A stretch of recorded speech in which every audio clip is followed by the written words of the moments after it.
Hi friends, welcome to must movies. ಸ್ನೇಹಿತರೆ, ಇವತ್ತು ನಾವು ತೆಲುಗಿನಲ್ಲಿ ರೀಸೆಂಟ್ ಆಗಿ ರಿಲೀಸ್ ಆಗಿರುವ ಹರ್ ಅಂಡ್ ಥ್ರಿಲ್ಲರ್ ಕಾನ್ಸೆಪ್ಟ್ ಅಲ್ಲಿ ಬಂದಿರುವ ಮಂಗಳವಾರ ಮೂವಿಯನ್ನ ಎಕ್ಸ್ಪ್ಲೇನ್ ಮಾಡ್ತಾ ಇದ್ದೀನಿ. ಇನ್ನು ನಿಮ್ಗೆ ಯಾವ್ದಾದ್ರು ಮೂವಿಯ ಎಕ್ಸ್ಪ್ಲೇನ್ ಬೇಕು ಅಂದ್ರೆ ಕಮೆಂಟ್ ಬಾಕ್ಸ್ ಅಲ್ಲಿ ಕಮೆಂಟ್ ಮಾಡಿ. ಬನ್ನಿ ಮತ್ತಿನ್ನೇಕೆ ತಡ, ಡೈರೆಕ್ಟ್ ಆಗಿ ಮೂವಿ ನೋಡೋಣ. ಮೂವಿ ಸ್ಟಾರ್ಟಿಂಗ್ ನಲ್ಲಿ ನಮಗೆ 1986ರಲ್ಲಿ ಒಂದು ಊರಿನಲ್ಲಿ ರವಿ ಶೈಲು ಎಂಬ ಬೆಸ್ಟ್ ಫ್ರೆಂಡ್ಸ್ ಗಳನ್ನ ತೋರಿಸ್ತಾರೆ. ಹಾಗೆ ರವಿ ಅಂಡ್ ಶೈಲು ಸೇರ್ಕೊಂಡು ಒಂದು ಫೋಟೋವನ್ನ ತೆಗೆಸ್ತಾರೆ. ಆ ಫೋಟೋವನ್ನು ನೋಡಿದ ರವಿ ಶೈಲು ಹತ್ರ, ನೀನು ಕಣ್ಣಿಗೆ ಕಾಡಿಗೆಯನ್ನ ಹಚ್ಕೊಳ್ಳದೇ ಇರೋದ್ರಿಂದ ಈ ಫೋಟೋದಲ್ಲಿ ನೀನು ಅಂದವಾಗಿ ಕಾಣಿಸ್ತಾ ಇಲ್ಲ ಅಂತ ಹೇಳ್ತಾನೆ. ಅದಕ್ಕೆ ಶೈಲು, ಹೌದು ರವಿ, ನೀನ್ ಹೇಳ್ತಿರೋದು ನಿಜ. ಏನ್ ಮಾಡ್ಲಿ, ನಮ್ಮ ಮನೆಯಲ್ಲಿ ಕಾಡಿಗೆ ಖಾಲಿ ಆಗಿದೆ, ತಗೊಂಬ ಅಂತ ನಮ್ಮ ಅಜ್ಜಿಗೆ ಹೇಳಿದ್ರೆ ಇನ್ನೂ ಕೂಡ ತಗೊಂಬಂದಿಲ್ಲ ಅಂತ ಹೇಳ್ತಾಳೆ. ಅದಕ್ಕೆ ರವಿ, ನೀನೇನು ಬಾಧೆ ಬೀಳ್ಬೇಡ, ನಿನ್ಗೋಸ್ಕರ ಕಾಡಿಗೆನ ತಗೊಂಬಂದಿನಿ ಅಂತೇಳಿ ಶೈಲುಗೆ ಕೊಡ್ತಾನೆ. ಇದನ್ನ ನೋಡಿದ ಶೈಲು, ಇದನ್ನೆಲ್ಲಿಂದ ತಗೊಂಬಂದೆ ಅಂತ ಕೇಳಿದಾಗ ಅದಕ್ಕೆ ರವಿ, ನಿನ್ನೆ ರಾತ್ರಿ ನಾನು ಒಬ್ಬನೇ ಮಹಾಲಕ್ಷ್ಮಿ ಗುಡಿಗೆ ಹೋಗಿ ಅಲ್ಲಿಂದ ತಗೊಂಬಂದೆ ಅಂತ ಹೇಳ್ತಾನೆ. ಅದಕ್ಕೆ ಶೈಲು, ನೀನೊಬ್ನೇ ದೇವಸ್ಥಾನಕ್ಕೆ ಹೋಗಿದ್ಯಾ, ನಿನಗೆ ಭಯವಾಗಿಲ್ವಾ ಅಂತ ಕೇಳ್ತಾಳೆ. ನೀನು ಕಣ್ಣಿಗೆ ಕಾಡಿಗೆ ಹಾಕೊಂಡ್ರೆ ತುಂಬಾ ಅಂದವಾಗಿ ಕಾಣಿಸ್ತೀಯ ಶೈಲು, ಅದಕ್ಕೋಸ್ಕರ ಭಯವಾಗಿದ್ರು ಕೂಡ ಹೋಗಿ ತಗೊಂಬಂದೆ ಅಂತ ಹೇಳ್ತಾನೆ. ಹೀಗೆ ಪ್ರತಿದಿನ ರವಿ ಮತ್ತು ಶೈಲು ಆಟ ಆಡ್ತಾ ತುಂಬಾ ಸಂತೋಷವಾಗಿ ಕಾಲವನ್ನ ಕಳೀತಾ ಇರ್ತಾರೆ. ಸೀನ್ ಕಟ್ ಮಾಡಿದ್ರೆ ಶೈಲು ಮನೆಗೆ ಅವಳ ಫಾದರ್ ಬರ್ತಾರೆ. ಇಲ್ಲಿ ಗೊತ್ತಾಗೋ ಇನ್ನೊಂದು ವಿಷಯವೇನೆಂದ್ರೆ, ಶೈಲು ಅವ್ರ ತಾಯಿ ಸತ್ತೋದ್ಮೇಲೆ ಅವ್ರ ತಂದೆ ಬೇರೊಂದು ಮದುವೆಯನ್ನ ಮಾಡ್ಕೊಂಡು ಬೇರೆ ಊರಲ್ಲಿ ಸೆಟ್ಲ್ ಆಗಿರ್ತಾರೆ. ಅವತ್ತಿನಿಂದ ಶೈಲುನ ಅವಳ ಅಜ್ಜಿನೇ ತುಂಬಾ ಪ್ರೀತಿಯಿಂದ ಸಾಕ್ತಾ ಇರ್ತಾಳೆ. ಹಾಗೆ ಅವಳಿಗಿರುವ 3 ಎಕರೆ ಜಮೀನನ್ನ ಶೈಲು ಹೆಸರು ಮೇಲೆ ಬರೆದಿರ್ತಾಳೆ. ಈಗ ಶೈಲು ಅವರ ಫಾದರ್ ಕಣ್ಣು ಆ 3 ಎಕರೆ ಜಮೀನ್ ಮೇಲೆ ಬಿದ್ದಿರೋದ್ರಿಂದ ಶೈಲು ನನ್ನ ಜೊತೆ ಕರ್ಕೊಂಡು ಹೋಗ್ಬೇಕು ಅಂದ್ರೆ ಆ 3 ಎಕರೆ ಜಮೀನನ್ನ ನನ್ನ ಹೆಸರು ಮೇಲೆ ಬರಿಬೇಕು ಅಂತ ಹೇಳ್ತಾನೆ. ಅದಕ್ಕೆ ಅವ್ರ ಅಜ್ಜಿ, ಇದು ಶೈಲಿಗೋಸ್ಕರ ಇರೋ ಜಮೀನು, ಅದಕ್ಕೋಸ್ಕರ ಅದನ್ನು ಯಾರಿಗೂ ಕೂಡ ಕೊಡಕ್ಕಾಗೋದಿಲ್ಲ ಅಂತ ಹೇಳ್ತಾಳೆ. ಆಗ ಅವರ ತಂದೆ ಮತ್ತು ಚಿಕ್ಕಮ್ಮ ಅಲ್ಲಿಂದ ಹೊರಟೋಗ್ತಾರೆ. ಇದರಿಂದ ಶೈಲು ಮತ್ತು ಅವ್ರ ಅಜ್ಜಿ ತುಂಬಾ ಬಾಧೆ ಬೀಳ್ತಾರೆ. ಶೈಲುಗೆ ಅವ್ರ ತಂದೆ ಅಂದ್ರೆ ತುಂಬಾ ಇಷ್ಟ. ಅದಕ್ಕೋಸ್ಕರ ಅವ್ರ ತಂದೆಯನ್ನ ನೆನಪು ಮಾಡ್ಕೊಂಡು ಗುಡಿಯಲ್ಲಿ ಯೋಚನೆ ಮಾಡ್ತಾ ಕುತ್ಕೊಂಡಿರುವಾಗ ಅದೇ ಸಮಯಕ್ಕೆ ಅಲ್ಲಿ ರವಿ ಬರ್ತಾನೆ. ನಡೆದನ್ನ ತಿಳ್ಕೊಂಡು ಅವಳನ್ನ ಸಮಾಧಾನ ಮಾಡ್ತಾನೆ. ಅದೇ ಸಮಯಕ್ಕೆ ರವಿ ಫಾದರ್ ಅಲ್ಲಿಗೆ ಬಂದು ಅವನನ್ನ ಚೆನ್ನಾಗಿ ಹೊಡಿತಾ, ನಿನ್ಗೆ ಬಿಡಿ ತರೋ ಕೇಳಿದ್ರೆ ಇಲ್ಲೇನ್ ಮಾಡ್ತಿದ್ಯಾ ಅಂತೇಳಿ ಬೈದ್ ಕಳಿಸ್ತಾನೆ. ಆಗ ಅವನು ಹೋದ ತಕ್ಷಣ ರವಿ ಅವರ ತಂದೆ ಶೈಲು ಮೇಲೆ ಕೈ ಹಾಕಿ ತುಂಬಾ ಪ್ರೀತಿಯಿಂದ ಮಾತಾಡಿಸ್ತಾ ಇರ್ತಾನೆ. ಅದಾದ ಸ್ವಲ್ಪ ದಿನಕ್ಕೆ ಶೈಲು ಮೆಚೂರ್ ಆಗ್ತಾಳೆ. ಇದನ್ನು ತಿಳಿದ ಶೈಲು ಅವ್ರ ಅಜ್ಜಿ ಅವ್ರ ತಂದೆಗೆ ಕಾಲ್ ಮಾಡಿ ಆ ವಿಷಯವನ್ನ ಅವರಿಗೆ ತಿಳಿಸಿ ಬೇಗ ಬನ್ನಿ ಅಂತ ಹೇಳ್ತಾಳೆ. ಆಗ ಶೈಲು ಚಿಕ್ಕಮ್ಮ, ನಿಮಗೆ ಆ 3 ಎಕರೆ ಜಮೀನನ್ನ ಬರ್ಕೊಡಿ ಅಂದ್ರೆ ನಿಮ್ಮಿಂದ ಬರ್ಕೊಡೋದಿಕ್ ಆಗಲ್ಲ, ಇಂತ ಕೆಲ್ಸಗಳಿಗೆ ಮಾತ್ರ ನಮ್ಮನ್ನ ಕರೀದಿರಾ ಅಂತೇಳಿ ನಾವು ಬರೋಕ್ ಆಗಲ್ಲ ಅಂತೇಳಿ ಫೋನ್ ಕಟ್ ಮಾಡ್ತಾಳೆ. ಇದರಿಂದ ಶೈಲು ಮತ್ತು ಅವ್ರ ಅಜ್ಜಿ ತುಂಬಾ ಬಾಧೆ ಬೀಳ್ತಾ ಎಲ್ಲ ಅರ್ಥವಾಗೋ ತರ ಅವಳು ಹೇಳಿ ಅವಳನ್ನ ಸಮಾಧಾನ ಮಾಡ್ತಾಳೆ. ಹೀಗೆ ಇರುವಾಗ ಒಂದು ದಿನ ರವಿ ಮತ್ತು ಅವನ ಫಾದರ್ ಇರುವ ಮನೆ ಸುಟ್ಟೋಗಿ ತುಂಬಾ ಇಷ್ಟವಾಗಿರುವ ರವಿ ಅದರಲ್ಲಿ ಸುಟ್ಟು ಸತ್ತೋಗಿದ್ದಾನೆ ಅಂತ ತಿಳ್ಕೊಂಡು ಶೈಲು ತುಂಬಾ ಬಾಧೆ ಬೀಳ್ತಾಳೆ. ಸೀನ್ ಕಟ್ ಮಾಡಿದ್ರೆ 10 ವರ್ಷಗಳ ನಂತರ 1996ರಲ್ಲಿ ಅದೇ ಊರಿನಲ್ಲಿ ಒಂದು ರಾತ್ರಿ ನಾಯಿ ಜೋರಾಗಿ ಓಡಿ ಬರ್ತಾ ಇರುತ್ತೆ. ಮತ್ತೊಂದ್ ಕಡೆ ಒಬ್ಬ ಮಹಿಳೆ ಭಯಂಕರವಾದ ವೇಷವನ್ನ ಹಾಕೊಂಡು ತಲೆ ಮೇಲೆ ದೀಪವನ್ನ ಇಟ್ಕೊಂಡು ಓಡ್ತಾ ಇರೋದನ್ನ ತೋರಿಸ್ತಾರೆ. ಮಾರನೇ ದಿನ ಬೆಳಿಗ್ಗೆ ಆ ಊರಿನ ಗಂಡಸರೆಲ್ಲರೂ ಒಂದು ಗೋಡೆಯ ಕಡೆಗೆ ನೋಡ್ತಾ ನಿಂತ್ಕೊಂಡಿರ್ತಾರೆ. ಅದೇ ಸಮಯಕ್ಕೆ ಅದೇ ಊರಿನ ಕಾಶಿರಾಜು ಮತ್ತು ಪುಲಿ ಅನ್ನೋರು ಬರ್ತಾ ಇರ್ತಾರೆ. ಅವರು ಕೂಡ ಅದೇ ಗೋಡೆ ಮೇಲೆ ಬರ್ದಿರೋದನ್ನ ನೋಡಿ ಶಾಕ್ ಆಗ್ತಾರೆ. ಕಣ್ಣು ಕಾಣಿಸದಿರುವ ಆ ಪುಲಿ, ಕಾಶಿರಾಜ್ ಅವರೇ, ಯಾಕೆ ಇಷ್ಟೊಂದು ಸೈಲೆಂಟ್ ಆಗಿದ್ದೀರಾ, ಅಸಲಿಗೆ ಆ ಗೋಡೆ ಮೇಲೆ ಏನ್ ಬರ್ದಿದ್ದಾರೆ ಅಂತ ಕೇಳ್ತಾನೆ. ಅದೇ ಸಮಯಕ್ಕೆ ಡೇನಿಯಲ್ ಎಂಬ ವ್ಯಕ್ತಿ ಬಂದು, ಕಾಶಿರಾಜ್ ಅವರೇ, ನಮ್ಗೆ ಯಾರಿಗೂ ಓದಕ್ ಬರೋದಿಲ್ಲ ಅಂತ ನಿಮ್ಗೆ ಗೊತ್ತಲ್ವಾ, ಬೇಗ ಹೇಳಿ ಆ ಗೋಡೆ ಮೇಲೆ ಏನ್ ಬರ್ದಿದ್ದಾರೆ ಅಂತ ಕೇಳಿದಾಗ ಆಗ ಕಾಶಿರಾಜು, ಡ್ಯಾನಿಯಲ್ ಹೆಂಡತಿ ಮೇರಿಗೆ ಪಕ್ಕದ ಮನೆ ರಾಜುಗೆ ಸಂಬಂಧವಿದೆ, ಹಾಗಾಗಿ ಊರಿನವರೆಲ್ಲರೂ ದೊಡ್ಡ ಮನಸ್ಸು ಮಾಡಿ ನಮ್ಮ ಸಂಬಂಧವನ್ನು ಒಪ್ಕೊಳ್ಳಿ ಅಂತೇಳಿ ಬರ್ದಿದ್ದಾರೆ ಅಂತ ಹೇಳ್ತಾನೆ. ಇದರಿಂದ ಸಿಟ್ಟಾಗಿ ಹೋದಂತ ಡ್ಯಾನಿಯಲ್ ಈಗಲೇ ಹೋಗಿ ಅವರಿಬ್ರು ಸಾಯಿಸಾಕ್ತೀನಿ ಅಂತೇಳಿ ಅಲ್ಲಿಂದ ಹೊರಟೋಗ್ತಾನೆ. ಸೀನ್ ಕಟ್ ಆದ್ರೆ ಆ ಊರಿನ ಬಾಳೆ ತೋಟದ ಮಧ್ಯದಲ್ಲಿರುವ ಬಾವಿಯಲ್ಲಿ ಡೇನಿಯಲ್ ವೈಫ್ ಮೇರಿ ಮತ್ತು ರಾಜು ಬಾಯಲ್ಲಿ ನೊರೆ ಬಂದು ಸತ್ತೋಗಿರೋದು ಕಾಣಿಸುತ್ತೆ. ಆಗ ಆ ಊರಿನ ಜನರಲ್ಲೂ ಅಲ್ಲಿಗೆ ಬರ್ತಾರೆ. ನಂತರ ಅವರಿಬ್ರು ಅಕ್ರಮ ಸಂಬಂಧ ಗೊತ್ತಾಗಿದೆ ಅಂತೇಳಿ, ಮಾನ ಮರ್ಯಾದೆ ಹೋಯ್ತು ಅಂತೇಳಿ ವಿಷ ಕುಡಿದು ಸತ್ತೋಗಿದ್ದಾರೆ ಅಂತೇಳಿ ಆ ಊರಿನವರೆಲ್ಲರೂ ಬಾಧೆ ಬೀಳ್ತಾರೆ. ಆದ್ರೆ ಅಕ್ರಮ ಸಂಬಂಧದ ಬಗ್ಗೆ ಗೋಡೆ ಮೇಲೆ ಬರ್ದಿದ್ ಯಾರು ಅಂತೇಳಿ ಅರ್ಥ ಆಗೋದಿಲ್ಲ. ಆ ಊರಿಗೆ ಹೊಸದಾಗಿ ಟ್ರಾನ್ಸ್ಫರ್ ಆಗಿ ಬಂದಿದ್ದ ಇನ್ಸ್ಪೆಕ್ಟರ್ ಮಾಯಗೆ ಈ ವಿಷಯ ತಿಳಿದು ಅಲ್ಲಿಗೆ ಸೇರ್ಕೊಂಡು ಕ್ರೈಮ್ ಸ್ಪಾಟ್ ಎಲ್ಲವನ್ನು ಪರಿಶೀಲನೆ ಮಾಡ್ತಾರೆ. ಇನ್ನು ಅದೇ ಊರಿನವನಾಗಿರುವ ವಾಸು ಕ್ರೈಮ್ ಸ್ಪಾಟ್ ಫೋಟೋಗಳನ್ನ ತೆಗಿತಾ ಇರ್ತಾನೆ. ನಂತರ ಮಾಯಾ ಡೇನಿಯಲ್ ಹತ್ರ, ನಿನ್ನೆ ರಾತ್ರಿ ಎಲ್ಲಿದ್ದೆ, ಏನ್ ಮಾಡ್ತಾ ಇದ್ದೆ ಅಂತೇಳಿ ಡೀಟೇಲ್ಸ್ ತಗೊಂಡ ನಂತರ ಆ ಊರ್ ಜನರ ಹತ್ರ ಈ 2 ಬಾಡಿಗಳಿಗೆ ಪೋಸ್ಟ್ ಮಾರ್ಟಮ್ ಮಾಡ್ಬೇಕು ಅಂತ ಹೇಳ್ತಾಳೆ. ಅದಕ್ಕೆ ಆ ಊರಿನವರು ಒಪ್ಕೊಳ್ಳೋದಿಲ್ಲ. ಆಗ ಕಾಶಿರಾಜು, ಈ ಬಾಡಿಗಳಿಗೆ ಪೋಸ್ಟ್ ಮಾರ್ಟಮ್ ಮಾಡ್ಬೇಕು ಅಂದ್ರೆ ಈ ಊರಿನ ಜಮೀನ್ದಾರರಾಗಿರುವ ಪ್ರಕಾಶ್ ಬಾಬು ಅವರ ಅನುಮತಿ ತಗೋಬೇಕು ಅಂತ ಹೇಳ್ತಾನೆ. ಆಗ ಕಾನ್ಸ್ಟೇಬಲ್ ಮಾಯಾ ಹತ್ರ, ಮೇಡಮ್, ಈ ಊರಲ್ಲಿ ಆತನ ಮಾತೆ ಶಾಸನ ಅಂತ ಹೇಳ್ತಾನೆ. ಇಲ್ಲೇ ನಮಗೆ ಆ ಊರಿನ ಜಮೀನ್ದಾರರಾಗಿರುವ ಪ್ರಕಾಶ್ ಅನ್ನ ತೋರಿಸ್ತಾರೆ. ಆದ್ರೆ ಪ್ರಕಾಶ್ ಹೆಸರಿಗೆ ಜಮೀನ್ದಾರರಾಗಿದ್ದು ಅವರ ತಂದೆ ಅಲ್ಲದೆ ಈ ಬಂಗ್ಲೆ ಒಂದನ್ನು ಬಿಟ್ಟು ಬೇರೆ ಯಾವ ಆಸ್ತಿಯನ್ನು ಕೂಡ ಉಳಿಸಿಲ್ಲ ಅಂತೇಳಿ ಅವ್ರ ತಂದೆ ಫೋಟೋಗೆ ಚಪ್ಪಲಿಂದ ಹೊಡಿತಾ ಇರ್ತಾನೆ. ಪ್ರಕಾಶ್ ಹೆಂಡತಿ ಆರ್ತಿ ಗಂಡನ ಮಾತಿಗೆ ಎದುರು ಮಾತನಾಡದೆ ಒಳ್ಳೆ ಪದ್ಧತಿಯಿಂದ ಯಾವಾಗ್ಲೂ ಮನೆಯಲ್ಲೇ ಇರ್ತಾ ಊರಿನವ್ರಿಗೆ ಕಷ್ಟ ಬಂದಾಗ ಸಹಾಯ ಮಾಡ್ತಾ ಇರ್ತಾಳೆ. ಮಾರನೇ ದಿನ ಪ್ರಕಾಶ್ ಫುಲ್ ಆಗಿ ಡ್ರಿಂಕ್ಸ್ ಮಾಡಿ ಸೂಸೈಡ್ ಆಗಿರುವ ಸ್ಪಾಟ್ ಅನ್ನ ಸೇರ್ಕೊಳ್ತಾನೆ. ಆಗ ಮಾಯಾ ಈ 2 ಬಾಡಿಗಳನ್ನ ಪೋಸ್ಟ್ ಮಾರ್ಟಮ್ ಮಾಡೋದಿಕ್ಕೆ ತೆಗೆದುಕೊಂಡು ಹೋಗ್ತೀನಿ ಅಂತ ಕೇಳಿದಾಗ ಅದಕ್ಕೆ ಪ್ರಕಾಶ್ ಒಪ್ಕೊಳ್ದೆ ಇದುವರೆಗೂ ನಮ್ಮ ಊರಲ್ಲಿ ಈ ರೀತಿ ಯಾವತ್ತೂ ಕೂಡ ನಡೆದಿಲ್ಲ, ಅವರ ಅಕ್ರಮ ಸಂಬಂಧ ಎಲ್ರಿಗೂ ಗೊತ್ತಾಗಿದೆ ಅಂತೇಳಿ ಅವರೇ ಸ್ವತಃ ಸೂಸೈಡ್ ಮಾಡ್ಕೊಂಡಿದ್ದಾರೆ, ಇದರಲ್ಲಿ ಅನುಮಾನ ಏನಿದೆ ಅದೇ ರೀತಿ ಸ್ಟೇಟ್ಮೆಂಟ್ ಕೂಡ ಬರ್ಕೊಳ್ಳಿ ಅಂತ ಹೇಳ್ತಾನೆ. ಆನಂತರ ಡೇನಿಯಲ್ ಅವನ ಹೆಂಡತಿ ಬಾಡಿಯನ್ನ ಅವರ ಪದ್ಧತಿಯಂತೆ ಅಂತ್ಯ ಸಂಸ್ಕಾರ ಮಾಡ್ತಾನೆ. ಮತ್ತೊಂದ್ ಕಡೆ ಪ್ರತಾಪ್ ರಾಜ್ ಡೆಡ್ ಬಾಡಿಯನ್ನ ಅವರ ಪದ್ಧತಿಯಂತೆ ಸುಟ್ಟು ಹಾಕಿ ಹೊರಟೋಗ್ತಾರೆ. ಆಗ ಸುಟ್ಟು ಹಾಕಿರುವ ಶವದ ಮುಂದೆ ಫೇಸ್ಗೆ ವಿಚಿತ್ರವಾದ ಮಾಸ್ಕ್ ಹಾಕೊಂಡಿರುವ ಒಬ್ಬ ವ್ಯಕ್ತಿ ಸುಟ್ಟು ಹೋಗ್ತಿರುವ ಚಿತೆಯನ್ನ ನೋಡುತ್ತಿರುವ ಹಾಗೆ ತೋರಿಸ್ತಾರೆ. ಇನ್ನು ಈ ಕಡೆ ಕಾಶಿರಾಜು ಆ ಊರಿನ ಹೆಣ್ಣು ಮಕ್ಕಳನ್ನ ಫ್ಲರ್ಟ್ ಮಾಡ್ತಾ ಬೇರೆಯವ್ರ ಬಗ್ಗೆ ಪುಲಿ ಹತ್ರ ಹೇಳ್ತಾ ಇರ್ತಾನೆ. ಅದೇ ಸಮಯದಲ್ಲಿ ಅಲ್ಲಿ ಹೋಗುತ್ತಿರುವ ಅದೇ ಊರಿನಲ್ಲಿ RMP ಕೆಲಸ ಮಾಡ್ತಿರುವ ಡಾಕ್ಟರ್ ವಿಶ್ವನಾಥ್ ಅವರನ್ನ ನೋಡಿ, ಲೇ ಪುಲಿ, ಈ ವಿಶ್ವನಾಥ್ ತನ್ನ ಮಗಳು ಸತ್ತೋಗಿರೋ ಬಾಧೆಯಲ್ಲೇನೋ ಇದ್ದಾನೆ, ಆದ್ರೆ ಒಂದ್ ಕಾಲದಲ್ಲಿ ಇವನು ತುಂಬಾ ರೊಮ್ಯಾಂಟಿಕ್ ಫೇಲ್ ಕಣೋ ಅಂತ ಹೇಳ್ತಾನೆ. ಆಗ ವಿಶ್ವನಾಥ್ ಕ್ಲಿನಿಕ್ ಬಂದಾಗ ಇಬ್ರು ಕಪಲ್ಸ್ ಗಳು ತನ್ನ ಮಗುವನ್ನ ಕ್ಲಿನಿಕ್ ಕರ್ಕೊಂಡ್ ಬರ್ತಾರೆ.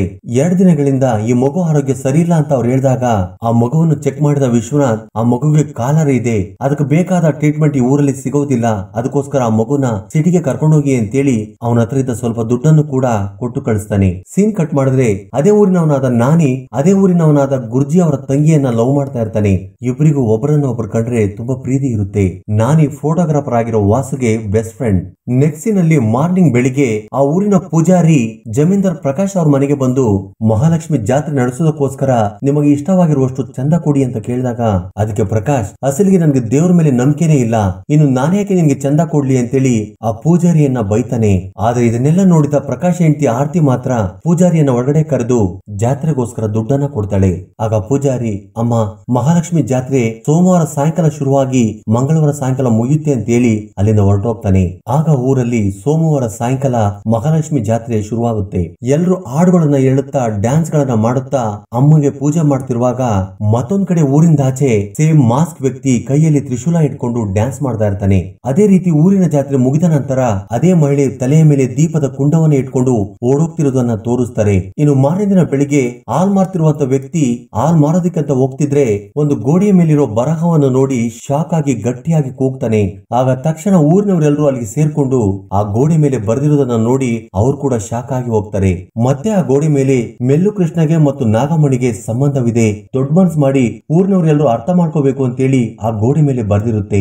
ಇದನ್ನ ಅರ್ಥ ಮಾಡಿಕೊಂಡ ಊರಿನವರು ಹೇಗಾದ್ರೂ ಮಾಡಿ ಅವ್ರನ್ನ ಕಾಪಾಡಬೇಕು ಅಂತೇಳಿ ಊರಿನೆಲ್ಲ ಹುಡುಕಾಡ್ತಿರ್ಬೇಕಾದ್ರೆ ಊರಿಂದಾಚೆ ಇರುವ ಒಂದು ಮರಕ್ಕೆ ಅವರು ನೇಣಾಕೊಂಡಿರೋದ್ರಿಂದ ಅವರ ಬಾಡಿಗಳು ಆ ಮರದ ಕೊಂಬೆಗೆ ನೇತಾಡ್ತಾ ಇರ್ತವೆ. ಆ ವಿಷಯ ಇನ್ಸ್ಪೆಕ್ಟರ್ ಮಾಯಾಗೆ ಗೊತ್ತಾಗಿ ಕ್ರೈಮ್ ಸ್ಪಾಟ್ ಅನ್ನ ಸೇರ್ಕೊಳ್ತಾಳೆ.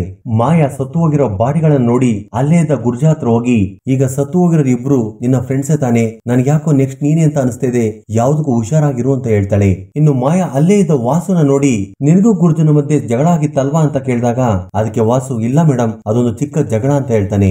ಆಗ ಜಮೀನ್ದಾರ್ ಪ್ರಕಾಶ್ ಅಲ್ಲಿಗೆ ಬಂದಾಗ ಆಗ ಮಾಯಾ, ಇಲ್ಲಿವರೆಗೂ ಸತ್ತೋಗಿರೋ 4 ಜನರು ಕೂಡ ಸೂಸೈಡ್ ಮಾಡ್ಕೊಂಡಿಲ್ಲ, ಅವ್ರನ್ನ ಬೇಕು ಅಂತಲೇ ಯಾರೋ ಕೊಂದಾಕಿದ್ದಾರೆ, ಈಗ್ಲಾದ್ರೂ ಈ ಬಾಡಿಗಳಿಗೆ ಪೋಸ್ಟ್ ಮಾರ್ಟಮ್ ಮಾಡೋದಿಕ್ಕೆ ಅನುಮತಿ ಕೊಡಿ, ಇಲ್ಲಾಂದ್ರೆ ಈ ಊರಲ್ಲಿ ಇನ್ನು ಎಷ್ಟೋ ಜನ ಸಾಯ್ಬೇಕಾಗುತ್ತೆ ಅಂತ ಹೇಳ್ತಾಳೆ. ಅದನ್ನ ಕೇಳಿದ ಪ್ರಕಾಶ್ SIಗೆ ಪೋಸ್ಟ್ ಮಾರ್ಟಮ್ ಮಾಡೋದಕ್ಕೆ ಅನುಮತಿ ಕೊಡ್ತಾನೆ. ಆಗ ಮಾಯಾ ಈ ಬಾಡಿಗಳನ್ನ ಪೋಸ್ಟ್ ಮಾರ್ಟಮ್ ಕಳಿಸಿ ಅಂತೇಳಿ ನಂತರ ಮೊದಲು ಸತ್ತು ಹೋಗಿರುವ ಡೇನಿಯಲ್ ಮೇರಿ ಊತ ಹಾಕಿರುವ ಜಾಗವನ್ನ ಅಗಿದು ನೋಡುವಾಗ ತಲೆ ಸಿಡಿದು ಹೋಗುವಂತ ಒಂದು ಟ್ವಿಸ್ಟ್ ರಿವೀಲ್ ಆಗುತ್ತೆ. ಅಲ್ಲಿ ನೋಡಿದ್ರೆ ಮೇರಿ ಡೆಡ್ ಬಾಡಿ ಇರೋದಿಲ್ಲ. ಆಗ ಮಾಯಾ ಕಾನ್ಸ್ಟೇಬಲ್ ಹತ್ರ, ಇವೆಲ್ಲ ಕೊಲೆಗಳನ್ನ ಮಾಡ್ತಿರೋನು ಈ ಊರವನೇ ಆಗಿರ್ತಾನೆ, ಅದಕ್ಕೋಸ್ಕರ ಯಾವ್ದೇ ರೀತಿ ಕ್ಲೂ ಸಿಗಬಾರ್ದು ಅಂತೇಳಿ ಮಾಯಾ ಬಾಡಿನ ಮಾಯ ಮಾಡಿದ್ದಾನೆ, ಆದ್ರೆ ಏನು ಅವನನ್ನ ಪತ್ತೆ ಮಾಡದೆ ಬಿಡೋದಿಲ್ಲ ಅಂತ ಹೇಳ್ತಾಳೆ. ಸೀನ್ ಕಟ್ ಮಾಡಿದ್ರೆ ಮಾರನೇ ದಿನ ಬೆಳಿಗ್ಗೆ ಆ ಊರಿನ ಜನರೆಲ್ಲರೂ ಸೇರ್ಕೊಂಡು ನಾವೀಗೆ ಸುಮ್ನೆ ಕುಳಿತುಕೊಂಡ್ರೆ ನಮ್ಮ ಊರಿನ ಜನರೆಲ್ಲ ಸಾಯ್ತಾ ಇರ್ತಾರೆ, ಅಸಲಿಗೆ ಮಂಗಳವಾರ ರಾತ್ರಿ ಊರಿನ ಗೋಡೆ ಮೇಲೆ ಬರಿದಿರೋದು ಯಾರು ಅಂತೇಳಿ ನಾವು ಕಂಡುಹಿಡಿಬೇಕು, ನಾಳೆ ರಾತ್ರಿ ಮಂಗಳವಾರ ಊರಿನ ಗಂಡಸರೆಲ್ಲರೂ ಸೇರ್ಕೊಂಡು ಊರಲ್ಲೆಲ್ಲ ಓಡಾಡ್ತಾ ಅಸಲಿಗೆ ಅವನ್ ಯಾರು ಅಂತ ಕಂಡುಹಿಡಿಬೇಕು ಅಂತೇಳಿ ಫಿಕ್ಸ್ ಆಗ್ತಾರೆ. ಅದೇ ರೀತಿ ಪುಲಿ ಹತ್ರ ಊರ್ ತುಂಬಾ ಡಂಗೂರ ಹೊಡಿಸಿ ನಾಳೆ ರಾತ್ರಿ ಹೆಣ್ಮಕ್ಳು ಯಾರು ಹೊರಗಡೆ ಬರಬೇಡಿ, ಅದರಲ್ಲೂ ಮುಖ್ಯವಾಗಿ ಅಕ್ರಮ ಸಂಬಂಧವನ್ನ ಇಟ್ಕೊಂಡಿರೋರು ಅವ್ರ ಮನೇಲಿ ಅವರೇ ಇರಿ ಅಂತೇಳಿ ಡಂಗೂರ ಹೊಡಿಸ್ತಾರೆ. ಅದೇ ರೀತಿ ಮಂಗಳವಾರ ರಾತ್ರಿ ಆ ಗೋಡೆ ಮೇಲೆ ಬರಿತಿರೋದು ಯಾರು ಅಂತೇಳಿ ಹುಡುಕಾಡ್ತಾ ಬೀದಿ ಬೀದಿ ಸುತ್ತಾಡ್ತಾ ಇರ್ತಾರೆ. ಇನ್ನು ಈ ಕಡೆ ಅದೇ ಮಹಿಳೆ ತಲೆ ಮೇಲೆ ದೀಪದ ಕುಂಡವನ್ನ ಇಟ್ಕೊಂಡು ಓಡೋಗ್ತಾ ಇರ್ತಾಳೆ. ಇನ್ನೊಂದ್ ಕಡೆ ಆ ಊರಿನ ಗೋಡೆ ಮೇಲೆ ಒಬ್ಬ ವ್ಯಕ್ತಿ ಮುಖಕ್ಕೆ ಮಸಿಯನ್ನ ಬಳ್ಕೊಂಡು ಏನನ್ನೋ ಬರೆಯೋದಿಕ್ಕೆ ಟ್ರೈ ಮಾಡ್ತಿರುವಾಗ ಅವನನ್ನ ನೋಡಿದ ಊರಿನ ಜನರು ಅವನನ್ನ ಹಿಡ್ಕೊಳ್ಳೋದಿಕ್ಕೆ ಟ್ರೈ ಮಾಡ್ತಾರೆ. ಆದ್ರೆ ಆ ವ್ಯಕ್ತಿ ಅಲ್ಲಿಂದ ಓಡೋಗ್ತಿರೋದನ್ನ ನೋಡಿ ಆ ಊರಿನ ಜನರು ಅವನನ್ನು ಹಿಂಬಾಲಿಸ್ತಾರೆ. ಇನ್ನೊಂದ್ ಕಡೆ ಬೇರೆ ಊರಿಗೆ ಹೋಗಿದ್ದ ಆರ್.ಎಂ.ಪಿ. ಡಾಕ್ಟರ್ ವಿಶ್ವನಾಥ್ ಬಸ್ ಇಳಿದು ನಡ್ಕೊಂಡು ಬರ್ತಿರುವಾಗ ಅದೇ ಪಾಳುಬಿದ್ದ ಬಾವಿ ಹತ್ರ ಯಾವ್ದೋ ಹುಡುಗಿ ಅಳುತ್ತಿರೋದನ್ನ ನೋಡಿ ವಿಶ್ವನಾಥ್ ಆ ಕಡೆ ಹೋಗ್ತಾನೆ. ಇನ್ನೊಂದ್ ಕಡೆ ಊರಿನ ಜನರು ತುಂಬಾ ದೂರ ಓಡೋಗಿ ಆ ವ್ಯಕ್ತಿಯನ್ನು ಹಿಡಿದುಕೊಂಡು ಅವನ ಮುಖದ ಮೇಲಿರೋ ಮಾಸ್ಕ್ ಅನ್ನ ತೆಗೆದು ನೋಡಿ ಶಾಕ್ ಆಗ್ತಾರೆ. ಏಕೆಂದ್ರೆ ಅಸಲಿಗೆ ನಿಜ ಹೇಳ್ಬೇಕು ಅಂದ್ರೆ ಆ ವ್ಯಕ್ತಿ ಬೇರೆ ಯಾರು ಅಲ್ಲ, ವಾಸು ಫ್ರೆಂಡ್ ನಾನಿ. ಈ ಕಡೆ ವಿಶ್ವನಾಥ್ ನಿಧಾನವಾಗಿ ಬಾವಿ ಹತ್ರ ಹೋದಾಗ ಅಲ್ಲಿ ಒಂದು ಹುಡುಗಿ ಅಳ್ತಾ ಕೂತಿರ್ತಾಳೆ. ವಿಶ್ವನಾಥ್ ಅವಳ ಹತ್ರ ಹೋಗಿ ಅವಳನ್ನ ಮಾತಾಡಿಸ್ತಾ ಅವಳ ಫೇಸ್ ನೋಡಿದಾಗ ಅವಳ ಭಯಂಕರವಾದ ಫೇಸ್ ಅನ್ನ ವಿಶ್ವನಾಥ್ಗೆ ತೋರಿಸಿ ಬಾವಿಯಲ್ಲಿ ಧುಮುಕ್ತಾಳೆ. ಆ ಫೇಸ್ ಅನ್ನು ನೋಡಿದ ವಿಶ್ವನಾಥ್ ಬಾಧೆಯಿಂದ ಶೈಲು ಅಂತ ಕೂಗ್ತಾನೆ. ಅಂದ್ರೆ ಮೂವಿ ಸ್ಟಾರ್ಟಿಂಗ್ ನಲ್ಲಿ ತೋರಿಸಿರೋ ಶೈಲುನೇ. ಅಸಲಿಗೆ ಶೈಲು ಜೀವನದಲ್ಲಿ ಏನ್ ನಡೆದಿದೆ ಅಂತ ತಿಳ್ಕೊಳ್ಳೋದಿಕ್ಕೆ ಈ ಸ್ಟೋರಿ 18 ವರ್ಷಗಳ ಹಿಂದಿನ ಫ್ಲಾಶ್ ಬ್ಯಾಕ್ ಗೆ ಹೋಗುತ್ತೆ. ಸೀನ್ ಕಟ್ ಆದ್ರೆ ಈ ಮೂವಿಯ ಮೇನ್ ಕ್ಯಾರೆಕ್ಟರ್ ಆಗಿರುವ ಪಾಯಲ್ ರಾಜ್ ವರ್ಸಸ್ ಶೈಲುನ ತೋರಿಸ್ತಾರೆ. ಇನ್ನು ಈ ಶೈಲು ಚಿಕ್ಕಂದಿನಿಂದಲೂ ತನ್ನ ಅಜ್ಜಿ ಹತ್ರನೇ ಬೆಳೆದು ದೊಡ್ಡವಳಾಗಿರ್ತಾಳೆ. ಶೈಲು ಕಾಲೇಜಲ್ಲಿ ಓದ್ತಾ ಇರ್ತಾಳೆ. ಇವಳು ತುಂಬಾ ಅಂದವಾಗಿರ್ತಾಳೆ. ಆದ್ದರಿಂದ ಊರಿನ ಹುಡುಗರೆಲ್ಲರೂ ಶೈಲುನ ಆಸೆಯಿಂದ ನೋಡ್ತಾ ಇರ್ತಾರೆ. ಆದ್ರೆ ಶೈಲು ಮಾತ್ರ ಯಾರ ಬಗ್ಗೆ ಕೂಡ ತಲೆ ಕೆಡಿಸ್ಕೊಳ್ಳೋದಿಲ್ಲ. ಇಲ್ಲಿ ನಮಗೆ ಗೊತ್ತಾಗೋ ಇನ್ನೊಂದು ವಿಷಯವೇನಂದ್ರೆ ಶೈಲು ಆ ಕಾಲೇಜಿನ ಇಂಗ್ಲಿಷ್ ಪ್ರೊಫೆಸರ್ ಆಗಿರುವ ಮದನ್ ಅವ್ರನ್ನ ಲವ್ ಮಾಡ್ತಾ ಇರ್ತಾಳೆ. ಮದನ್ ಶೈಲು ಹತ್ರ ಮಾತಾಡಿದ್ರೆ ಸಾಕು ಶೈಲು ತುಂಬಾ ಹ್ಯಾಪಿಯಾಗಿ ಫೀಲ್ ಆಗ್ತಾ ಇರ್ತಾಳೆ. ಹಾಗೆ ಸ್ವಲ್ಪ ದಿನಗಳಲ್ಲೇ ಶೈಲು ನನ್ನನ್ನು ಇಷ್ಟಪಡ್ತಾಳೆ ಅಂತ ಹೇಳಿ ಗೊತ್ತಾಗಿ ಮದನ್ ಕೂಡ ಅವಳನ್ನು ಇಷ್ಟಪಡೋದಕ್ಕೆ ಶುರು ಮಾಡ್ತಾನೆ. ಒಂದು ದಿನ ರಾತ್ರಿ ಶೈಲು ಮದನ್ ಅನ್ನ ನೆನಪು ಮಾಡ್ಕೊಳ್ತಾ ಇದಕ್ಕಿದ್ದ ಹಾಗೆ ವಿಚಿತ್ರವಾಗಿ ವರ್ತಿಸುತ್ತಾ ಅವಳ ಎಡಗೈ ಅವಳ ಕಂಟ್ರೋಲ್ಗೆ ಸಿಗದಂತೆ ಹೋಗುತ್ತೆ. ಅದೇ ಸಮಯಕ್ಕೆ ಅವಳಿಗೆ ಒಂದು ಕಲರ್ಫುಲ್ ಬಟರ್ಫ್ಲೈ ಕಾಣಿಸಿ ಅವಳಿಗೆ ಜ್ಞಾನ ತಪ್ಪಿ ಹೋಗಿ ಜ್ಞಾನ ಬಂದ್ಮೇಲೆ ಕಣ್ ತೆರೆದು ನೋಡಿದಾಗ ಶಾಕ್ ಆಗಿ ಹೋಗ್ತಾಳೆ. ನೆಕ್ಸ್ಟ್ ಸೀನ್ ಅಲ್ಲಿ ಶೈಲು ಸ್ವೀಟ್ ಅನ್ನ ರೆಡಿ ಮಾಡ್ಕೊಂಡು ಮದನ್ ಮನೆಗೆ ಹೋಗ್ತಾಳೆ. ಏಕೆಂದ್ರೆ ಅವತ್ತು ಮದನ್ ನ ಬರ್ತ್ಡೇ ಆಗಿರುತ್ತೆ. ಆಗ ಶೈಲು ಸ್ವೀಟ್ ಬಾಕ್ಸ್ ಅನ್ನ ಮದನ್ಗೆ ಕೊಟ್ಟು ಹೋಗ್ಬೇಕಂತ ನೋಡ್ತಿರ್ಬೇಕಾದ್ರೆ ಆಗ ಮಳೆ ಜೋರಾಗಿ ಸ್ಟಾರ್ಟ್ ಆಗುತ್ತೆ. ಆಗ ಮದನ್ ಶೈಲುನ ಮಳೆ ನಿಲ್ಲೋವರೆಗೂ ಇಲ್ಲೇ ಕೂತ್ಕೊ ಅಂತ ಹೇಳ್ತಾನೆ. ಆಗ ಮದನ್ ಶೈಲುನ ನೋಡ್ತಾ ಅವಳ ಅಂದಕ್ಕೆ ಫಿದಾ ಆಗಿ ಕಿಸ್ ಕೊಡೋದಿಕ್ಕೆ ಹೋದಾಗ ಶೈಲು ಅವನಿಂದ ತಪ್ಪಿಸ್ಕೊಂಡು ಹೋಗೋದಿಕ್ಕೆ ಟ್ರೈ ಮಾಡ್ತಾಳೆ. ಆದ್ರೆ ಶೈಲು ಕೂಡ ಮದನ್ ನನ್ನ ಲವ್ ಮಾಡ್ತಾ ಇದ್ದಿದ್ರಿಂದ ಮತ್ತೆ ವಾಪಸ್ ಬರ್ತಾಳೆ. ಆಗ ಇಬ್ರು ಹಗ್ ಮಾಡ್ಕೊಂಡು ಇಂಟಿಮೇಟ್ ಆಗ್ತಾರೆ. ಅವತ್ತಿನಿಂದ ಇಬ್ರು ಪ್ರತಿದಿನ ಮೀಟ್ ಆಗ್ತಾ ಮತ್ತಷ್ಟು ಕ್ಲೋಸ್ ಆಗಿ ಹೋಗ್ತಾರೆ. ಹೀಗೆ ಕೆಲವು ದಿನಗಳು ತುಂಬಾ ಸಂತೋಷವಾಗಿ ಕಳೆದು ಹೋಗ್ತಾ ಇರ್ತವೆ. ಹೀಗೆ ಒಂದು ದಿನ ಶೈಲುಗೆ ಕಾಲೇಜ್ನಲ್ಲಿ ಮದನ್ ಕಾಣಿಸೋದಿಲ್ಲ. ಅವರ ಮನೆ ಬೀಗ ಹಾಕಿರುತ್ತೆ. ಇದರಿಂದ ಶೈಲು ಇನ್ನೂ ತುಂಬಾ ಟೆನ್ಷನ್ ಆಗ್ತಾಳೆ. ಅವಾಗ್ಲೇ ಶೈಲುಗೆ ಈ ಕಾಲೇಜಿನಿಂದ ಮದನ್ ಪ್ರೊಫೆಸರ್ ಹೋಗಿದ್ದಾನೆ, ಅದೇ ಪ್ಲೇಸ್ ಗೆ ಬೇರೆ ಪ್ರೊಫೆಸರ್ ಬಂದಿದ್ದಾರೆ ಅಂತ ಹೇಳಿ ಗೊತ್ತಾಗುತ್ತೆ.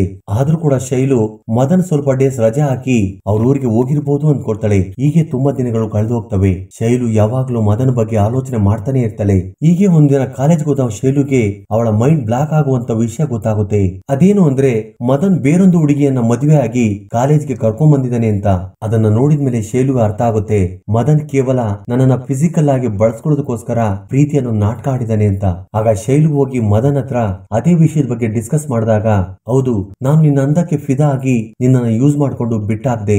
ಒಂದು ಸಾರಿ ಓದಿ ಬಿಸಾಕೋ ಬುಕ್ ತರ ನೀನು ಓದಿದ ಬುಕ್ಕನೆ ಪ್ರತಿ ಸಾರಿ ಓದೋ ಮನಸ್ಸಿಲ್ಲ ನನಗೆ ಅಂತೇಳಿ ಅಲ್ಲಿಂದ ಹೊರಟೋಗ್ತಾನೆ. ಅದನ್ನು ಕೇಳಿದ ಶೈಲು ಎದೆ ಒಡೆದೋಗ ಹಾಗೆ ಅಳ್ತಾಳೆ. ಅದೇ ನೋವಲ್ಲಿ ಮನೆಗೆ ಬಂದ ಶೈಲುಗೆ ಮತ್ತೊಂದು ಶಾಕಿಂಗ್ ನ್ಯೂಸ್ ಗೊತ್ತಾಗುತ್ತೆ. ಅದೇನು ಅಂದ್ರೆ ಇಲ್ಲಿವರೆಗೂ ತನ್ನ ಜೊತೆಗೆ ಇದ್ದ ಅಜ್ಜಿ ಕೂಡ ಸತ್ತೋಗಿದ್ದಾಳೆ ಅಂತ.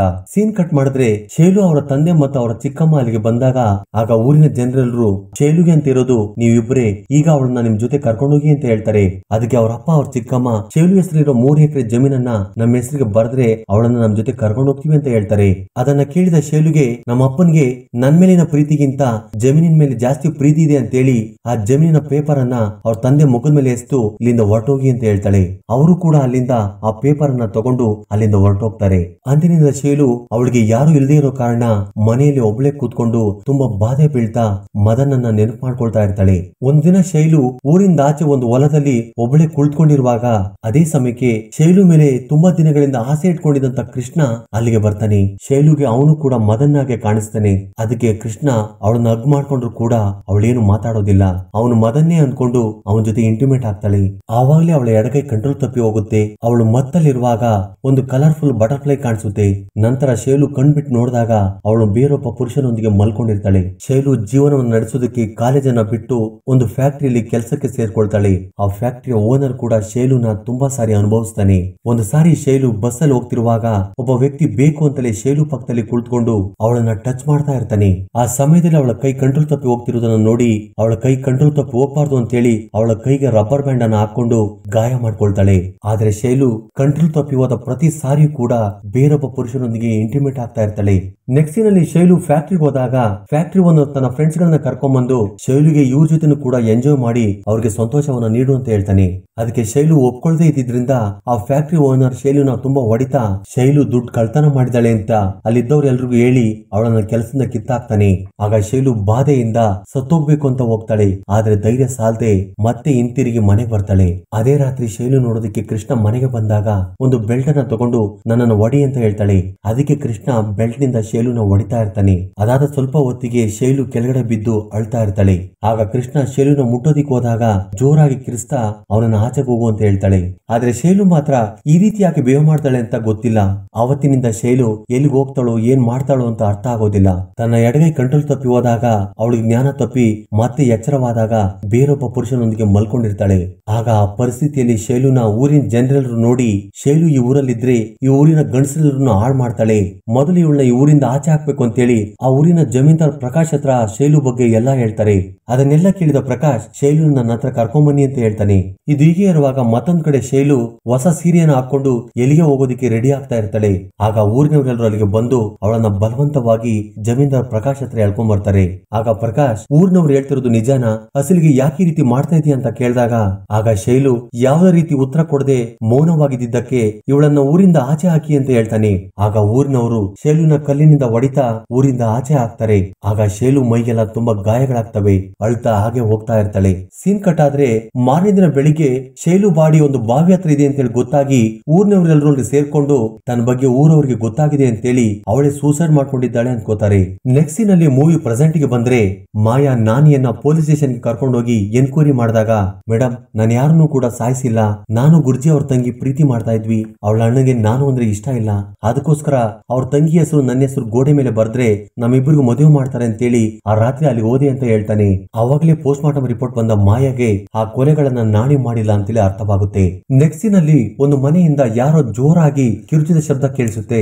ಆಗ ಗುರ್ಜನ್ ಜೊತೆ ಊರಿನವರೆಲ್ಲರೂ ಅಲ್ಲಿಗೆ ಹೋದಾಗ ಗೋಡೆ ಮೇಲೆ ಏಡ್ಸ್ ಬಗ್ಗೆ ಬರೆದಿರುತ್ತೆ. ಆಗ ಗುರ್ಜಾಗೆ ಗೋಡೆ ಮೇಲೆ ಬರೆದಿರುವವನು ನಮ್ಮನ್ನ ಡೈವರ್ಟ್ ಮಾಡೋದಕ್ಕೋಸ್ಕರ ಈ ರೀತಿ ಬರ್ದಾರೆ ಅಂತೇಳಿ ಅರ್ಥ ಆಗಿ ಮತ್ತೆ ಊರೊಳಗಡೆ ಓಡೋಗ್ತಾರೆ. ಮತ್ತೊಂದ್ ಕಡೆ ಗೋಡೆ ಮೇಲೆ ಬರೆದಿದ್ದಂತ ವ್ಯಕ್ತಿ ಒಂದು ಮನೆಯನ್ನ ಸೇರ್ಕೊಂಡು ಆ ಮನೆಯ ಗೋಡೆ ಮೇಲೆ ಬರಿತಾ ಇರ್ತಾನೆ. ಇಲ್ಲೇ ನಮಗೆ ತಲೆ ಸಿಡಿದೋಗುವಂತ ಒಂದು ಟ್ವಿಸ್ಟ್ ರಿವೀಲ್ ಆಗುತ್ತೆ. ಅದೇನು ಅಂದ್ರೆ ಗೋಡೆ ಮೇಲೆ ಬರಿತಿರೋ ವ್ಯಕ್ತಿ ಬೇರೆ ಯಾರು ಅಲ್ಲ, RMP ಡಾಕ್ಟರ್ ವಿಶ್ವನಾಥ್ ಅಂತ. ಆಗ ಅದೇ ಸಮಯಕ್ಕೆ ಇನ್ಸ್ಪೆಕ್ಟರ್ ಮಾಯಾ ಬಂದು, ವಾವ್ ಏನ್ ಆಕ್ಟಿಂಗ್ ಮಾಡಿದ್ರಿ ವಿಶ್ವನಾಥ್ ಅವರೇ, ಬಾವಿ ಹತ್ರ ದೆವ್ವ ಕಾಣಿಸ್ತಿದ್ರು ಕೂಡ ಕಾಣಿಸ್ತು ಅಂತ ಹೇಳಿ ಊರ್ನೆಲ್ಲ ನಂಬಿಸಿದ್ರಿ. ನಿನ್ನ ಬಂಡವಾಳ ಎಲ್ಲ ಪೋಸ್ಟ್ ಮಾರ್ಟಮ್ ರಿಪೋರ್ಟ್ ಬಂದ್ಮೇಲೆ ಗೊತ್ತಾಯ್ತು. ಅವ್ರ ಸಾಯ ಮುನ್ನ ಅವ್ರ ಜ್ಞಾನ ತಪ್ಪೋ ಹಾಗೆ ಇಂಜೆಕ್ಷನ್ ಮಾಡಿದ್ರಿ ಅಂತ ಹೇಳಿ ಗೊತ್ತಾಯ್ತು. ಊರಲ್ಲಿರುವ ಏಕೈಕ ಡಾಕ್ಟರ್ ನೀನೇ ಅಲ್ವಾ ಅಂತ ಹೇಳಿ ಅವನನ್ನ ಇಟ್ಕೊಳ್ಳೋದಕ್ಕೆ ಟ್ರೈ ಮಾಡಿದಾಗ ಡಾಕ್ಟರ್ ಅವಳಿಂದ ತಪ್ಪಿಸ್ಕೊಳ್ಳೋದಕ್ಕೆ ಟ್ರೈ ಮಾಡ್ತಾನೆ. ಹೀಗೆ ಇಬ್ಬರ ಮಧ್ಯೆ ಒದ್ದಾಟ ನಡೆಯುತ್ತೆ. ಸೀನ್ ಕಟ್ ಮಾಡಿದ್ರೆ RMP ಡಾಕ್ಟರ್ ವಿಶ್ವನಾಥ್ ಮಾಯನ ಒಂದು ಚೇರ್ಗೆ ಕಟ್ಟಿರ್ತಾನೆ. ಮಾಯಾ ವಿಶ್ವನಾಥ್ನ ನೋಡಿ ಅಸಲಿಗೆ ಇದೆಲ್ಲವನ್ನು ನೀನ್ ಯಾಕೆ ಮಾಡ್ತಿದೀಯ ಅಂತ ಕೇಳಿದಾಗ ಅದಕ್ಕೆ ಡಾಕ್ಟರ್ ಶೈಲುಗೋಸ್ಕರ ಅಂತ ಹೇಳ್ತಾನೆ. ಅದಕ್ಕೆ ಮಾಯಾ, ಹೌದಾ, ಎಲ್ರ ತರ ನೀನು ಕೂಡ ಶೈಲು ಅಂದಕ್ಕೆ ಫ್ಲಾಟ್ ಆಗಿದ್ಯಾ ಅಂತ ಕೇಳಿದಾಗ ಆಗ ಡಾಕ್ಟರ್ ಕೋಪದಿಂದ ಶೈಲು ಬಗ್ಗೆ ಅಸಲಿ ಸತ್ಯ ನಿನಗೆ ಗೊತ್ತಿಲ್ಲ ಅಂತೇಳಿ ಫ್ಲಾಶ್ ಬ್ಯಾಕ್ ಅನ್ನ ಹೇಳೋದಕ್ಕೆ ಸ್ಟಾರ್ಟ್ ಮಾಡ್ತಾನೆ. ಒಂದು ರಾತ್ರಿ ವಿಶ್ವನಾಥ್ ಕ್ಲಿನಿಕ್ ಗೆ ಹೋಗ್ತಿರ್ಬೇಕಾದ್ರೆ ಒಂದು ಮರದ ಹತ್ರ ಜ್ಞಾನ ತಪ್ಪಿ ಬಿದ್ದಿದ್ದ ಶೈಲುನ ನೋಡಿ ಅವಳನ್ನ ಮನೆಗೆ ಕರ್ಕೊಂಡು ಹೋಗಿ ಅವಳಿಗೆ ಟ್ರೀಟ್ಮೆಂಟ್ ಅನ್ನ ಮಾಡ್ತಾನೆ. ಆದ್ರೆ ಶೈಲು ಮಾತ್ರ ಡಾಕ್ಟರ್ ನನ್ನನ್ನು ಯಾಕೆ ಕಾಪಾಡಿದ್ರಿ, ನಾನ್ ಸಾಯ್ಬೇಕು ಅಂತೇಳಿ ಅಳ್ತಾ ಇರ್ತಾಳೆ. ಆಗ ಡಾಕ್ಟರ್ ಶೈಲುನ ಅಸಲಿ ನೀನ್ ಯಾಕೆ ಸಾಯ್ಬೇಕು ಅಂತ ಅನ್ಕೊಂಡಿದ್ಯಾ, ಏನಾಯ್ತು ನಿನಗೆ ಅಂತ ಕೇಳಿದಾಗ ಆಗ ಶೈಲು ತನಗಿರೋ ಪ್ರಾಬ್ಲಮ್ ಎಲ್ಲವನ್ನು ಡಾಕ್ಟರ್ಗೆ ಹೇಳ್ತಾಳೆ. ಆಗ ಡಾಕ್ಟರ್ ಶೈಲುನ ಸಿಟಿಗೆ ಕರ್ಕೊಂಡೋಗಿ ಒಬ್ಬ ಸೈಕಾಟ್ರಿಸ್ಟ್ ಡಾಕ್ಟರ್ ಹತ್ರ ತೋರಿಸಿದಾಗ ಶೈಲುಗೆ ನಡೀತಿರೋದ್ರ ಬಗ್ಗೆ ತಿಳಿದುಕೊಂಡ ಡಾಕ್ಟರ್ ಶೈಲುಗೆ ಎಲ್ಲ ರೀತಿಯ ಟೆಸ್ಟ್ ಗಳನ್ನ ಮಾಡಿ ಡಾಕ್ಟರ್ ವಿಶ್ವನಾಥ್ ಹತ್ರ ಈ ರೀತಿ ಹೇಳ್ತಾರೆ, ಶೈಲು ಹೈಪರ್ ಸೆಕ್ಸ್ ಡಿಸಾರ್ಡರ್ ಇಂದ ಬಾಧೆ ಬೀಳ್ತಾ ಇದ್ದಾಳೆ. ಅಂದ್ರೆ ಶೈಲಿಗೆ ಇಂಟಿಮೇಟ್ ಆಗ್ಬೇಕು ಅನ್ನೋ ಬೈಕ್ ಇಲ್ದಿದ್ರು ಕೂಡ ಅವಳ ದೇಹ ಇಂಟಿಮೇಟ್ ಆಗ್ಬೇಕು ಅಂತ ಬಯಸುತ್ತೆ. ಒಬ್ಬ ನಾರ್ಮಲ್ ಹುಡುಗಿಗೆ ಎಷ್ಟು ಹಾರ್ಮೋನ್ಗಳು ರಿಲೀಸ್ ಆಗ್ತವೋ ಆದ್ರೆ ಇವಳಿಗೆ ಮಾತ್ರ ನಾರ್ಮಲ್ ಗಿಂತ 10 ಪಟ್ಟು ಜಾಸ್ತಿ ರಿಲೀಸ್ ಆಗ್ತವೆ. ಅದಕ್ಕೆ ಕಾರಣ ಮೆಂಟಲಿ ಡಿಪ್ರೆಷನ್ಸ್, ಅವಳ ಒಂಟಿತನ ಅಥವಾ ಅವಳ ಚಿಕ್ಕಂದಿನಲ್ಲೂ ಅನುಭವಿಸಿರುವ ಕಷ್ಟಗಳಾಗಿರ್ಬೋದು. ಶೈಲು ತನ್ನ ಕೋರಿಕೆಗಳನ್ನ ಕಂಟ್ರೋಲ್ ಮಾಡ್ಕೋಬೇಕು ಅಂದ್ರೆ ಯಾವಾಗ್ಲೂ ಅವಳು ಗಾಯ ಮಾಡ್ಕೊಳ್ತಿರ್ಬೇಕು. ಅದಕ್ಕೆ ಅವಳ ದೇಹದ ಮೇಲೆ ತುಂಬಾ ಗಾಯಗಳಿದಾವೆ. ಶೈಲು ಈ ಕಾಯಿಲೆಯನ್ನ ಮೆಡಿಸಿನ್ ಇಂದ ದೂರ ಮಾಡೋದಿಕ್ ಆಗೋದಿಲ್ಲ.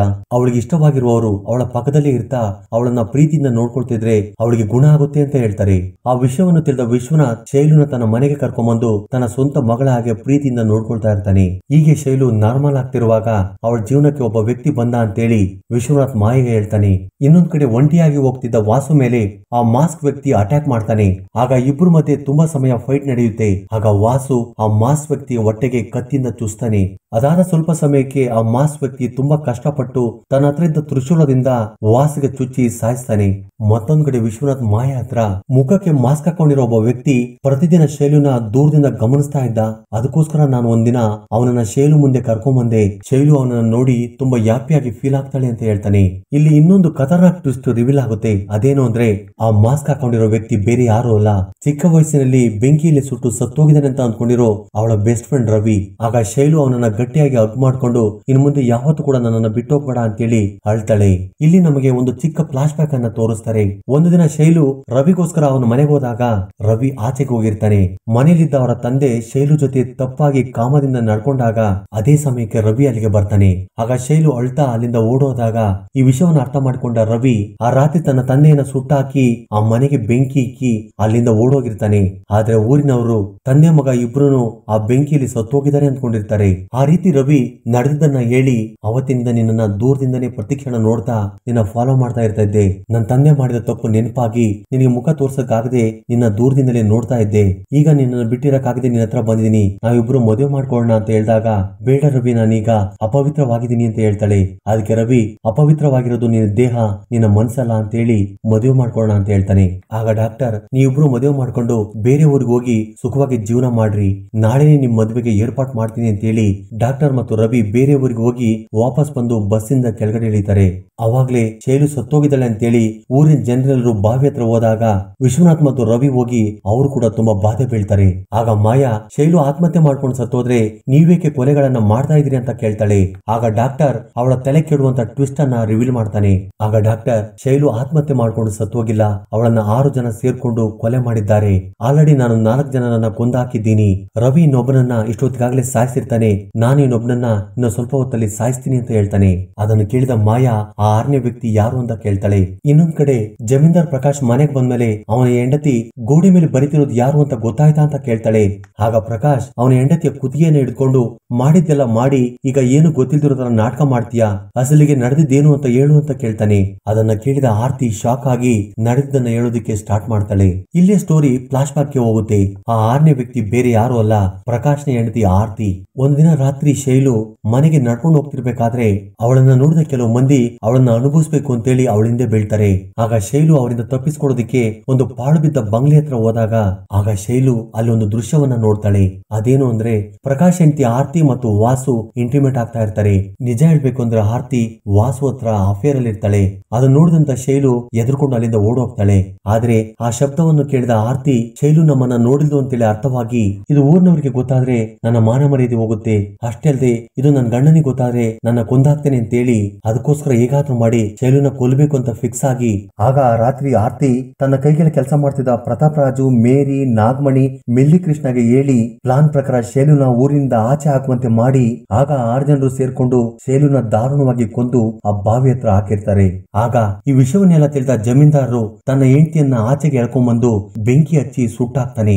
ಅವಾಗ್ಲೇ ಅವಳನ್ನ ಕೊಲ್ಲೋದಿಕ್ಕೆ ಅಂತ ಬಂದಂತ ಡಾಕ್ಟರ್ ನೋಡಿ ಎಮೋಷನ್ ಆಗ್ತಾನೆ. ಇನ್ನೊಂದ್ ಕಡೆ ರವಿಗೆ ವಾಸು ಕತ್ತಿಯಿಂದ ಚುಚ್ಚಿದ್ರಿಂದ ಆ ನೋವನ್ನ ತಡೆದುಕೊಳ್ಳಲಾಗದೆ ಬಾವಿ ಹತ್ರ ಬಂದು ಶೈಲು ನೆನಪುಗಳನ್ನ ನೆನಪು ಮಾಡ್ಕೊಳ್ತಾ ಅವನು ಕೂಡ ಬಾವಿಯಲ್ಲಿ ಬಿದ್ದು ಸತ್ತೋಗ್ತಾನೆ. ಸೀನ್ ಕಟ್ ಮಾಡಿದ್ರೆ ಊರಿನವರೆಲ್ಲರೂ ಜಮೀನ್ದಾರ್ ಮನೆ ಹತ್ರ ಸೇರ್ಕೊಂಡು ದೇವತೆ ಅಂತ ಜಮೀನ್ದಾರ್ ಹೆಂಡತಿ ಸತ್ತೋದ್ಲು ಅಂತೇಳಿ ತುಂಬಾ ಅಳ್ತಾ ಇರ್ತಾರೆ. ಆಗ ಇನ್ಸ್ಪೆಕ್ಟರ್ ಮಾಯಾ ಬಂದು ನಿಮ್ಮ ಹೆಂಡತಿ ಹೇಗ್ ಸತ್ತೋದ್ಲು ಅಂತ ಕೇಳಿದಾಗ ಆಗ ಪ್ರಕಾಶ್ ಊರಿಗೆ ಒಳ್ಳೇದಾಗ್ಲಿ, ಊರಿನಲ್ಲಿ ನಡೀತಿರೋ ಸಾವುಗಳು ನಿಂತೋಗ್ಲಿ ಅಂತೇಳಿ ಅವಳೇ ಆತ್ಮಹತ್ಯೆ ಮಾಡ್ಕೊಂಡಿದ್ದಾಳೆ ಅಂತ ಹೇಳ್ತಾನೆ. ಅದನ್ನು ಕೇಳಿದ ಊರಿನ ಜನರು ಮತ್ತಷ್ಟು ಎಮೋಷನ್ ಆಗ್ತಾರೆ. ಅದೇ ದಿನ RMP ಡಾಕ್ಟರ್ ವಿಶ್ವನಾಥ್ ಜಮೀನ್ದಾರ್ಗೆ ಟ್ರೀಟ್ಮೆಂಟ್ ಮಾಡೋದಕ್ಕೆ ಅವ್ರ ಮನೆಗೆ ಹೋದಾಗ ಜಮೀನ್ದಾರ್ ವಿಶ್ವನಾಥ್, ಶೈಲಿದು ಆತ್ಮಹತ್ಯೆ ಅಲ್ಲ ಕೊಲೆ ಅಂತ ನಿನಗೇನ್ ಗೊತ್ತು, ಅವತ್ ನೀನ್ ಊರಲ್ಲಿ ಇರ್ಲಿಲ್ವಲ್ಲ ಅಂತ ಕೇಳಿದಾಗ ಅಲ್ಲಿ ಇನ್ನೊಂದು ಟ್ವಿಸ್ಟ್ ರಿವೀಲ್ ಆಗುತ್ತೆ. ನಿಜ ಹೇಳ್ಬೇಕಂದ್ರೆ ಪುಲಿ ಎಂಬ ವ್ಯಕ್ತಿಗೆ ಕಣ್ಣು ಕಾಣಿಸ್ತವೆ. ಆ ರಾತ್ರಿ 6 ಜನ ಸೇರ್ಕೊಂಡು ಶೈಲುನ ಸಾಯಿಸ್ತಿರೋದನ್ನ ಪುಲಿ ನೋಡಿರ್ತಾನೆ. ಮಾರನೇ ದಿನ ಅದೇ ವಿಷಯವನ್ನ ವಿಶ್ವನಾಥ್ ಮತ್ತು ರವಿಗೆ ಹೇಳಿರ್ತಾನೆ. ಇನ್ನು ಪುಲಿ ಕುರುಡನಾಗೆ ಯಾಕೆ ಆಕ್ಟಿಂಗ್ ಮಾಡ್ತಿದ್ದಾನೆ ಅಂದ್ರೆ, ನಾನು ಕುರುಡನಾಗಿಲ್ಲ ಅಂದ್ರೆ ಯಾರು ಕೂಡ ನನಗೆ ಕರುಣೆ ತೋರಿಸಿ ಊಟ ಹಾಕೋದಿಲ್ಲ ಅಂತೇಳಿ ಶೈಲುಗೆ ನ್ಯಾಯ ಸಿಕ್ಕಿದ್ರಿಂದ ಮಾಯಾ ಕೂಡ ಆ ಕೇಸನ್ನ ಕ್ಲೋಸ್ ಮಾಡ್ತಾಳೆ. ಇದರೊಂದಿಗೆ ಈ ಮೂವಿ ಎಂಡ್ ಆಗುತ್ತೆ. ಧನ್ಯವಾದಗಳು.